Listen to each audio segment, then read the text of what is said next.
समंदर के किनारे हवा तेज थी और आसमान पर बादल छाए हुए थे।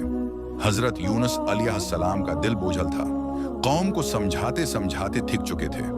उन्होंने शहर छोड़ दिया।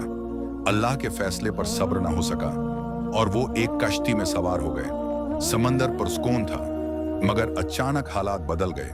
लहरें बुलंद हो गईं, हवा चीखने लगी और कश्ती हचकूले खाने लगी। मिलाह घबरा गए। उन्होंने कहा, यह तूफान किसी की वजह से आया है। कुरहा डाला गया। एक बार, दूसरी बार, तीसरी बार, हर बार नाम हजरत यूनुस अलैहिस्सलाम का आया। उन्होंने समझ लिया, ये अल्लाह का हुक्म है। खामोशी से समंदर में कूद गए।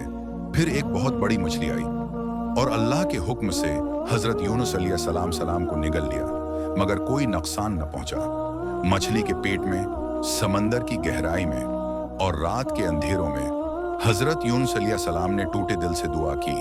अल्लाह की रहमत जोश में आई। मछली को हुक्म हुआ, उसे साहिल पर छोड़ दो। हजरत यूनुस अलैहिस्सलाम जिंदा साहिल पर आ गए। अल्लाह ने एक दरख्त लगा दिया, साया भी दिया, गजा भी दी और शुफा भी। फिर हुक्म मिला, अपनी कौम के पास वापस जाओ। जब हजरत यूनुस अलैहिस्सलाम लौटे तो कौम तौबा कर चुकी थी। अल्लाह ने सबको मुआफ कर दिया।